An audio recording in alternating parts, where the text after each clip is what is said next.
Pam nes I ddiwrnod agored yn Prifysgol Bangor am y tro cynta, o fi'n gwybod yn syth ta'r dyma'r prifysgol o fi eisiau mynd I. Oedd rhywbeth am lleoliad, yr adeiladau ac pobl yna, really. Mae'n anodd disgrifio beth yn union yw ond o fi jyst yn teimlo, dyma'r prifysgol I fi. Nes I penderfynu astudio yn Bangor oherwydd bursary Cymraeg o'n nhw'n rhoi allan ar y pryd. Nathon nhw rhoi bursary o £500 am astudio y cwrs yn y gyfrwng Cymraeg. A oedd hwnna'n rhoi fi cyfle gwych I gallu ymarfer y Cymraeg ac I ehangu sgiliau Cymraeg.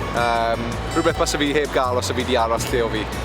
Nes I cychwyn SSP Media yn Prifysgol Bangor oherwydd nath Prifysgol Bangor roi fi opsiwn a'r cyfle I fod yn hyblyg I trio pethau gwahanol allan a hefyd I ddim fod yn ofn o methiant. Nath hwnna roi fi'r opsiwn I trio pethau hollol wahanol allan ac o ganlyn nath hwnna esblygu mewn I SSP Media sef cwmni fi'n redeg nawr.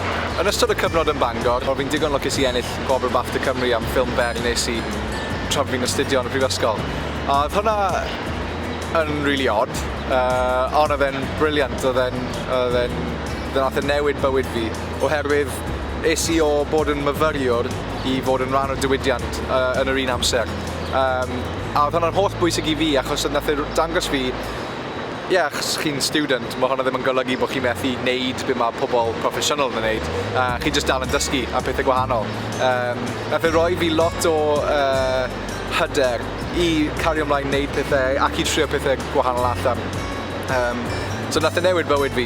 Ar ôl I fi gorffen yn Prifysgol Bangor, rydw I wedi bod yn digon lwcus I creu rwydwaith newydd fan hyn yn Efrog Newydd.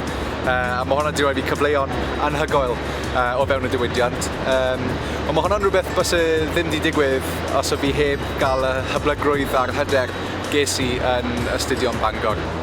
Y peth gorau ges I allan o astudio yn Bangor tra bod fi yna oedd y ffrindiau nes I cwrdd a'r cysylltiadau nes I gyda'r staff. Nes I cwrdd y pobl o cefndiroedd hollol wahanol gyda diddordebau hollol wahanol. A oedd hwnna'n bwysig iawn I fi achos nath e helpu fi tyfu mewn i'r person I fi heddi.